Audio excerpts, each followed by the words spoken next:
Hello friends, welcome to my channel. ఈరోజు కార్తీక దీపం review గురించి తెలుసుకుందాం. ముందుగా మా ఛానల్ సబ్స్క్రైబ్ చేసుకుని పక్కనే ఉన్న బెల్ ఐకాన్ క్లిక్ చేయండి. అప్పుడే మేము పెట్టే ప్రతి వీడియో మీకు నోటిఫికేషన్ వస్తుంది. సుమిత్ర పడుతున్న బాధను తెలుసుకొని దశరథ్ అయితే ఒంటరిగా కూర్చొని కన్నీళ్లు పెట్టుకుంటాడు. సుమిత్ర ప్రాణం కాపాడుకోవాలంటే దీప కడుపులో పెరుగుతున్న బిడ్డను వదులుకోవాలనే చేదు నిజం నన్ను చాలా దహించి వేస్తుంది. అప్పుడే అక్కడకు కార్తీక్, దీప వస్తారు.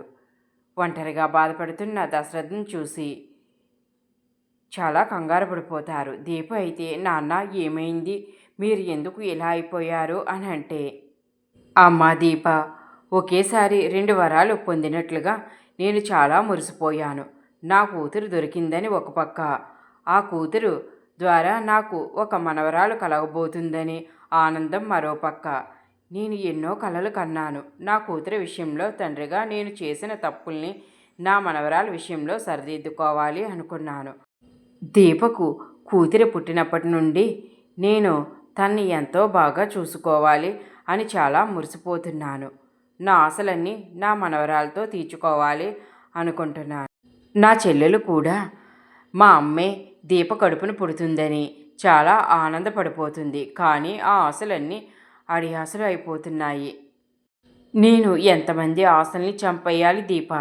తండ్రిగా నీకు ఈ ఆనందాన్ని ఇవ్వలేకపోయాను. అలాంటిది ఇవాళ నీ బిడ్డ ప్రాణాన్ని అడిగే హక్కు నాకు ఎక్కడిది అని దశరథ్ దీపతో అంటూ ఉంటే, నాన్న, మీరు నాకు జన్మనిచ్చారు.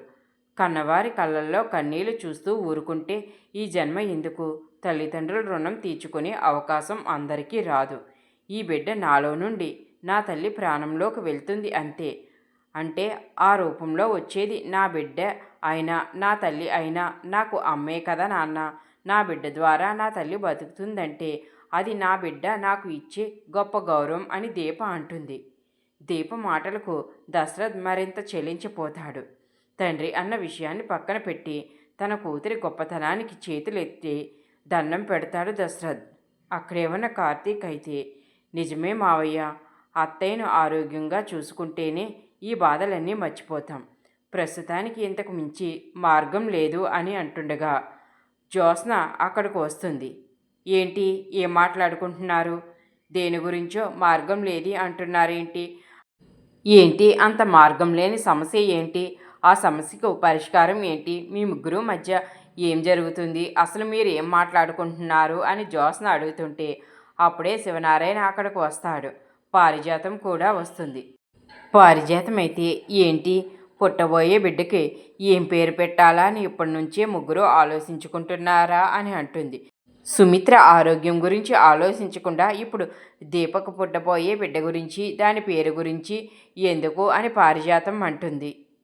పిన్ని, నీకేం తెలుసు మేమేం మాట్లాడుకుంటున్నామో? నీకు తెలియకుండా మాట్లాడుకు అని దశరథ్ అయితే పారిజాతం మీద కోప్పడతాడు. జ్యోత్స్న అయితే కావాలని, ఏంటో నాకు వీళ్ళని చూస్తుంటే అనుమానంగా ఉంది. వీళ్ళ ముగ్గురు ఏదో పెద్ద గూడుపుటానియే చేస్తున్నారు అని అంటుంది. ఇంతలో కార్తీక్ అయితే, సమస్య ఎవరో కాదు జ్యోత్స్న మేడం గారు, మీరే అని అంటాడు. ఏంటి, నేనా అని షాక్ అవుతుంది జ్యోత్స్న. అవును, అత్తయ్యకు ఆపరేషన్ అనగానే లగేజీ సర్దుకొని వెళ్ళిపోవడానికి రెడీ అవుతున్నావు కదా. మీకు హాస్పిటల్ అంటే భయం కదా. మీరు వెళ్ళిపోతే ఇక్కడ ఇల్లు ఏమైపోతుంది? అందుకే మీరు వెళ్లకుండా నేనే ఇంటికి కాపలా ఉంటానని మావయ్యతో చెబుతున్నానని కార్తీక్ అంటాడు. అప్పుడే మీరొచ్చి మేము ఏం మాట్లాడుకుంటున్నామా అని తెగ ఆందోళనగా ఆతృతగా ఎదురు చూస్తున్నారు కదా. ఈ విషయం గురించే మాట్లాడుకుంటున్నాము. మీకు కాపలా లేకపోతే ఎక్కడికైనా పారిపోతారేమో అన్న భయం అని అంటుంటే, ఏంటి బావా, నేను ఎందుకు పారిపోతాను? మా మమ్మీకి ఆపరేషన్ అంటే నేను ఎలా పారిపోతానని అనుకుంటున్నావు? మా మమ్మీ నాకు కావాలి అని అంటుంది. దశరథ్ కార్తీక్తో, అవును, సుమిత్ర కూతురు సుమిత్రని కాపాడుకోవాలని చాలా ఆరాటపడుతుంది అని అంటాడు. జ్యోత్స్న, ఏంటి, నాన్నకు నిజం తెలిసిపోయిందా? అందుకనే ఇలా మాట్లాడుతున్నాడా? కూతురని దీప గురించే కదా అంటున్నాడు, నన్ను కాదా అని చాలా ఆలోచనలతో అనుమానంగా తనలో తను మాట్లాడుకుంటూ ఉంటుంది. మరోవైపు కాశీ అయితే విడాకుల పేపర్ల మీద సంతకం చేశాడని దాసుకు తెలియడంతో దాసు వచ్చి కాశీని గట్టిగా నిలదీస్తాడు. ఏంట్రా నువ్వు చేసింది? ఆయన ఎందుకు విడాకులు కావాలని సంతకం పెట్టావు అని అంటే, ఏంటి నాన్న, నేను ఎందుకు సంతకం పెడతాను? కానీ ఆ స్వప్న చెప్తుంది కదా నాతో ఉండనని, తను గొడవ చేస్తుందనే నేను సంతకం పెట్టాను అని అంటే, ఒరే, నువ్వు సంతకం పెట్టింది నీ జీవితాన్ని నువ్వే వదిలేసుకోవడానిక? ఈ రోజుల్లో పెళ్ళిళ్ళు అంటే పిల్లల బొమ్మల్లా అయిపోయాయా? ప్రపంచాన్ని గెలవగలిగే మనిషి తనతో నడిచే తోడిని గెలవలేకపోతున్నాడు. ఆనాడు అందరినీ ఎదిరించి పెళ్లి చేసుకుంది, ఇవాళ ఇలా విడిపోవడానిక అని దాసు అయితే కాశీని ప్రశ్నిస్తూ ఉంటాడు. నాన్న, నేను సంతకం పెట్టింది ఆ కాగితం మీద మాత్రమే. మనసులో మాత్రం స్వప్నను వదిలేయలేదు. తన్ని మళ్ళీ ప్రేమించి మళ్ళీ నా దారికి తెచ్చుకుంటాను. మా బంధాన్ని మళ్ళీ మొలకెత్తేలా చేస్తాను. ఇక కాశీ అలా చెబుతూ ఉంటే కొడుకు పశ్చాత్తాపాన్ని చూసి దాసు అయితే చాలా ఆనందపడతాడు.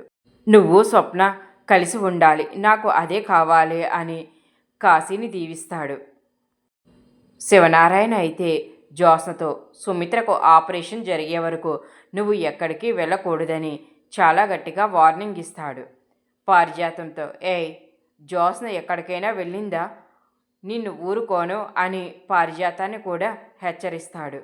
అలాగేనండి, నేను ఈ జ్యోత్స్నను అడుగు బయట పెట్టనివ్వకుండా చూసుకుంటాను అని పారిజాతం శివనారాయణతో చెప్తుంది. కార్తీకు దీప శివనారాయణతో రేపటి నుంచి డ్యూటీకి రామని చెప్తారు. జ్యోత్స్న కోపంగా, నా పర్మిషన్ లేకుండా మీరు ఎలా నిర్ణయం తీసుకుంటారు? అగ్రిమెంట్ ప్రకారం మీరు ఇక్కడ పని చేయాల్సిందే. దీపకు రెస్ట్ కావాలంటే ఇక్కడే అన్ని సౌకర్యాలు కల్పిస్తాను. పని మనిషిగా, తను డ్రైవర్గా బావ ఇక్కడే ఉండాలి అని జ్యోత్స్న చెబుతుంది. ఆ మాటతో శివనారాయణ చాలా కోపంగా, అగ్రిమెంటు డబ్బులు 10 కోట్లు నేనే కడతాను, వాళ్ళకు సెలవు కావాలంటే నేనే ఇస్తాను అని చెప్తాడు. అయినప్పటికీ జ్యోత్స్న, ఏంటి తాతయ్య, వాళ్ళకి మీరు డబ్బులు కట్టడం ఏమిటి? మీరు డబ్బులు కట్టడానికి వీల్లేదు, వాళ్ళు ఇక్కడే ఉండాలి అని అంటే, కార్తీక్ కూడా, కడుపుతో ఉన్న నా భార్య కంటే నాకు ఏదీ ముఖ్యం కాదు, మేము ఇక రాము అని కార్తీక్ చెప్తాడు. శివనారాయణ కూడా కార్తీక్కి మద్దతు పలకడంతో జ్యోత్స్న ఇక ఏమీ మాట్లాడకుండా మౌనంగా ఉండిపోతుంది. కార్తీక్ దీప అయితే బయటకు వస్తుండగా ఇక వాళ్ళ వెనకాలే దశరథ్ కూడా వస్తాడు. కార్తీక్ దీప అని పిలుస్తాడు. కార్తీక్ దీప ఆగుతారు. ఏంటి నాన్న, మళ్ళీ నువ్వు ఎందుకు వచ్చావు? అమ్మ దగ్గర ఉండి అమ్మని జాగ్రత్తగా చూసుకోవాలి కదా అని అంటే, అది కాదమ్మా దీప, నేను కార్తీక్తో మాట్లాడాలి అని అంటే, ఏంటి నాన్న, ఏం మాట్లాడాలి మీరు అని అంటుంది. ఆగు దీప, మావయ్య ఏదో మాట్లాడాలి అంటున్నాడు కదా, అదేంటో విందాం అని అంటాడు. పారిజాతమైతే అసలు ఏం జరుగుతుంది? ఈ శివనారాయణ దీప మీద చాలా ప్రత్యేకమైన అభిమానం చూపిస్తున్నాడు. అసలు ఏం జరుగుతుంది? వీళ్ళు ఏం మాట్లాడుకుంటున్నారో విందామని ఇక పక్క నుంచి వాళ్ళ మాటలు వింటూ ఉంటుంది. చెప్పు మావయ్య, నువ్వు ఏం చెప్పాలనుకుంటున్నావు అని కార్తీక్ అడిగితే, లేదురా, నా మనసు అసలు ఒప్పుకోవడం లేదు. దీప కడుపులో ఉన్న బిడ్డను వదులుకోవడం నాకు ఇష్టం లేదు అని అంటే ఇక ఆ మాట ఒకటి పారిజాతానికి వినబడుతుంది. ఏంటి, దీప కడుపులో బిడ్డను వద్దనుకుంటుందా? దానికి కారణం ఏంటి? వెంటనే ఈ విషయం కాంచనకు చెప్పాలి అని అనుకుంటుంది. కార్తీక్, ఏంటి మావయ్య నువ్వు, నీకు ఎంత చెప్పినా మళ్ళీ నువ్వు మొదటికే వస్తున్నావు. మనకు అత్త కావాలి, అత్త చాలా ముఖ్యం. అత్త లేకపోతే నువ్వు తట్టుకోగలవా? అలాగే నేను తట్టుకోగలనా? దీప కూడా తట్టుకోలేదు. వాళ్ళ అమ్మ కోసం తన బిడ్డనే వదులుకోవాలని అనుకుంటుంది. అలాంటి దీపను నువ్వు ఇప్పుడు ఇలాగా నీ మనసులో మాటలు చెప్పి తను భయపెట్టకు, బాధ పెట్టకు అని అంటే, అది కాదురా, నాకు ఇప్పుడు ఏం చెయ్యాలో ఏమీ అర్థం కావటం లేదు అంటే, మావయ్య నువ్వు దేనికి కంగారు పడకు, అంతా నేను చూసుకుంటాను. అత్తయ్యకు ఏమీ కాదు, నువ్వు ఆ నమ్మకం పెట్టుకో అని అంటాడు. నాన్న, ఇక నువ్వు దేని గురించి ఆలోచించుకో, వెళ్ళు, అమ్మ దగ్గరికి వెళ్ళి అమ్మను బాగా చూసుకో అని అంటుంది. అలాగే అమ్మ, నువ్వు చెప్పినట్టే చేస్తాను అని దశరథ్ లోపలికి వెళ్ళిపోతాడు. పారిజాతం అయితే వెంటనే ఈ విషయం కాంచనకు చెప్పాలని కాంచనకు ఫోన్ చేస్తుంది. కాంచన ఈ పినికి పని పాట లేనట్టు ఉంది, మళ్ళీ ఎందుకు ఫోన్ చేస్తుందో అని చాలా చిరాగ్గా ఫోన్ లిఫ్ట్ చేస్తుంది. ఏంటి పిన్ని, నీకు పనేమీ లేదా? ఎందుకు ఫోన్ చేస్తున్నావు? మళ్ళీ ఏ విషయం గురించి చెప్పాలనుకుంటున్నావు? తొందరగా చెప్పు. నా కోడలు కొడుకు ఇంటికి వచ్చే టైం అవ్వింది అని అంటే, ఏంటే పిచ్చిదానా, నీ కోడల గురించి ఓ ఆరాటపడిపోతున్నావు. తన కడుపులో బిడ్డను వదులుకోబోతుంది, అది నీకు తెలుసా అని